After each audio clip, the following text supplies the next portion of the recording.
Hi, I'm Jim Bridges, and I'm the president of the Australian Cartoon Museum.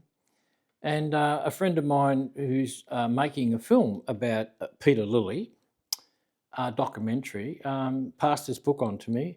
And I had it for a couple of months, and I wasn't terribly interested in doing anything with it.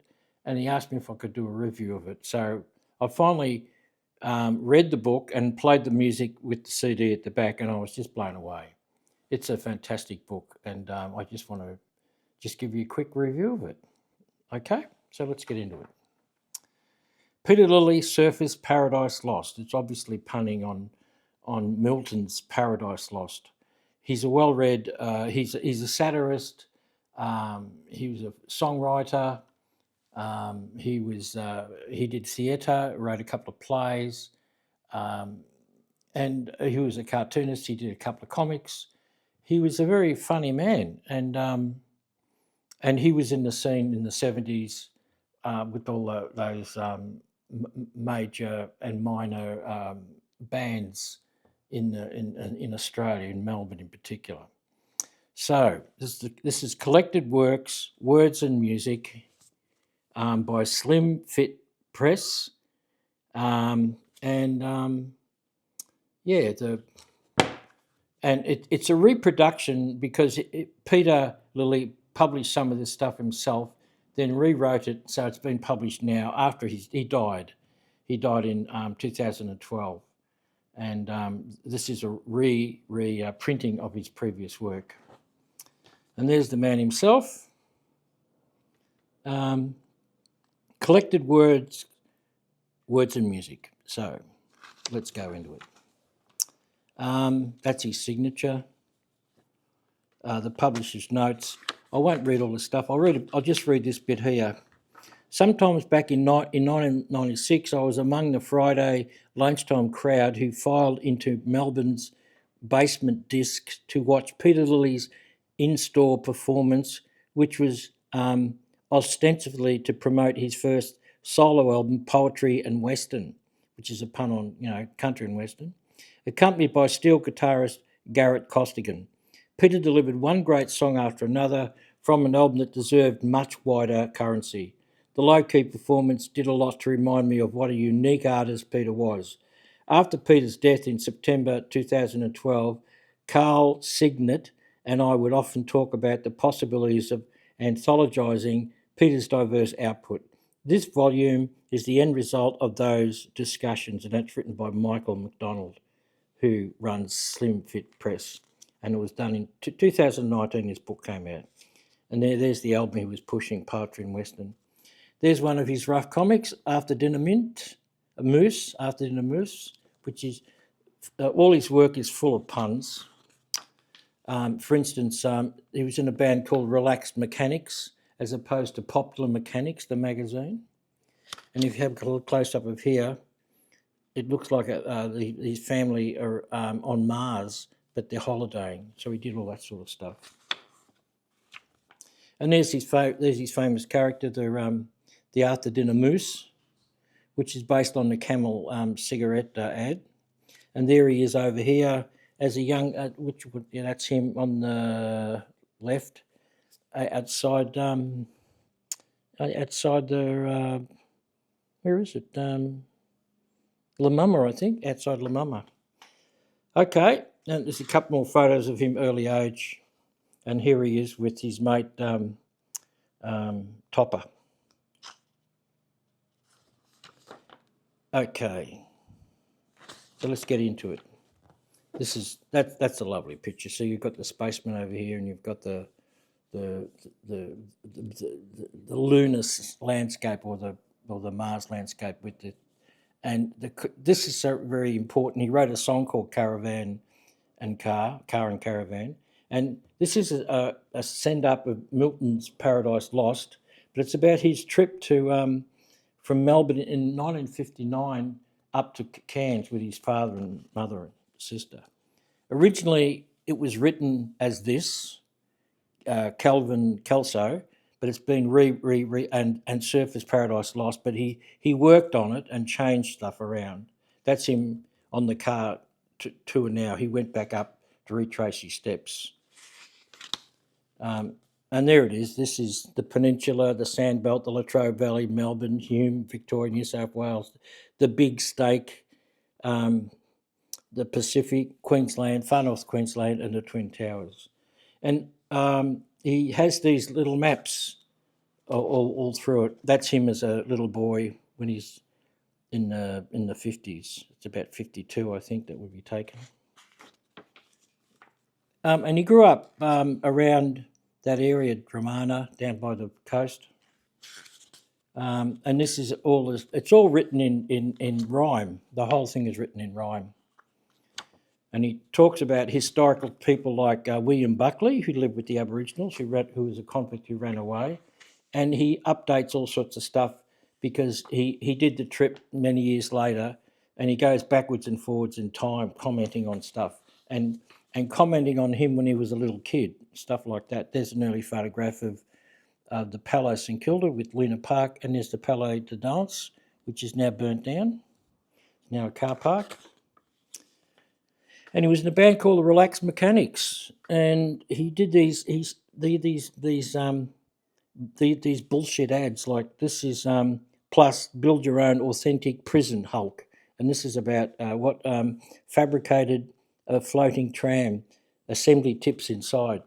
There was no such thing. He just loved the stuff. And like, you remember those maps in those films? Where, who was it? When he's travelling, they are travelling, and they had the animated plane flying all over the place. The book is full of these maps. He talks about his trip to Latrobe Valley. There's another Relaxed Mechanics. What does it say? Set up your own brown coal open cut in your backyard. Just had these crazy ideas. He was a satirist, totally a satirist.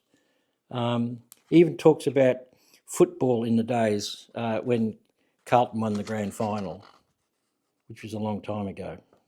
I'll read you a bit. Ted Hopkins is the footy champ, was local born, and wrote a book on the death of your lawn, which is about the Latrobe Valley. You may recall Ted from 1970, brought on half-time by Barassi for Carlton, who were not going very well against Collingwood in the grand final. The rest we know. 4 Greaves lightning goals, a man of many talents and roles. His father built this caravan and they went off, and he wrote a song called Car and Caravan. There's a couple of people waiting for the Cold Chisel free shuttle bus. So he always comments on things like Bushells tea, Skippingville vinegar, Polaco shirts. As a matter of fact, one of their bands was called the Polaco Brothers. Yeah, it's just too much to read in this review. We'll just tear through a bit. He goes through Kelly Country. He hated it.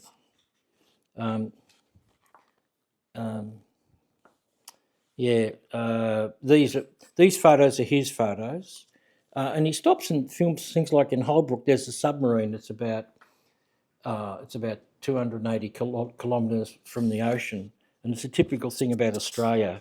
They need little things to grab people's attention, so they have big pineapples and big bananas and things as strange as it's very Australian. Now, the Big Steak. The Big Steak is Sydney. Why is it called that? Because steak and kidney, it rhymes. Sydney, it's a big steak, and he talks about the bridge.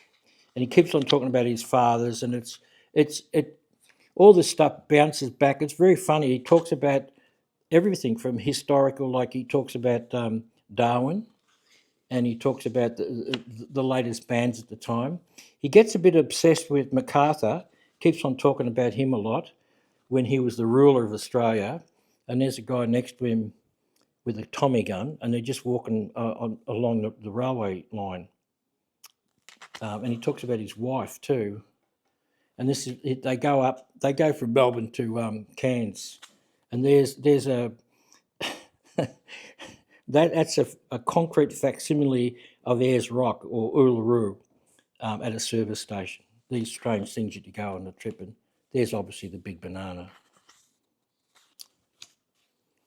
And at the moment, there's a dog licking my foot.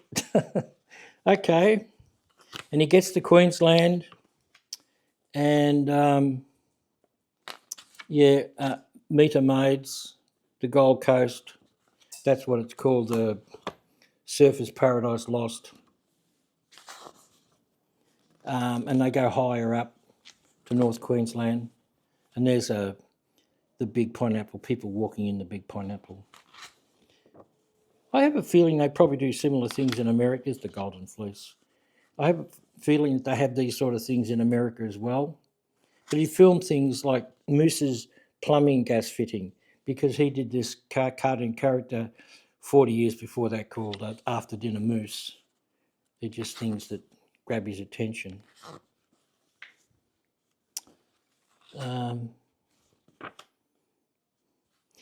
Yeah, and it's the end of their trip. That's the long trip.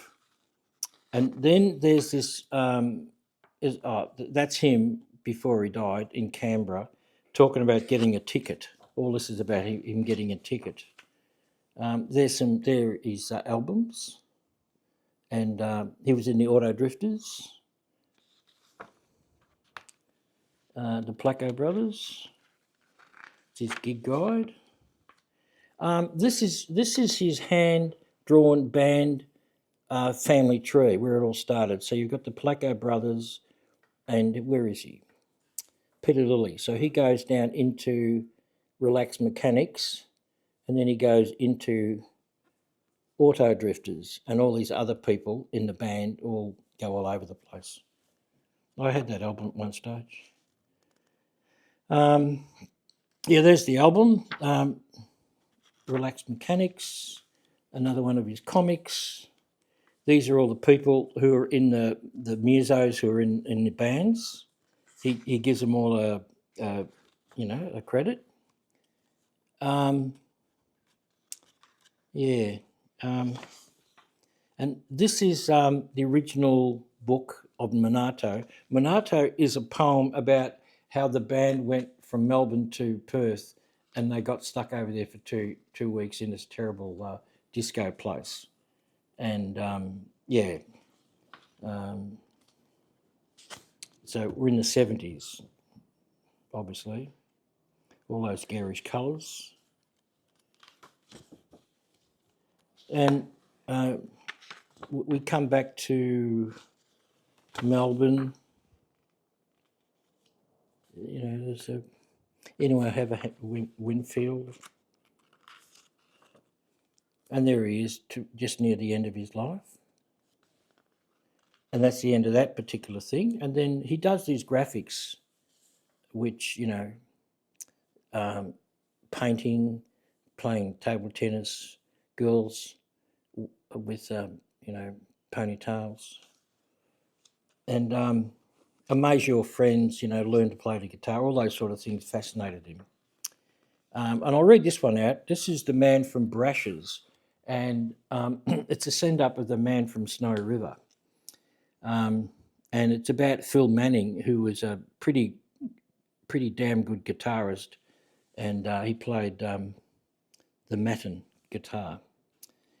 The Man from Brashes, and Brashes was a record store. There were many record stores. It wasn't a second-hand record store.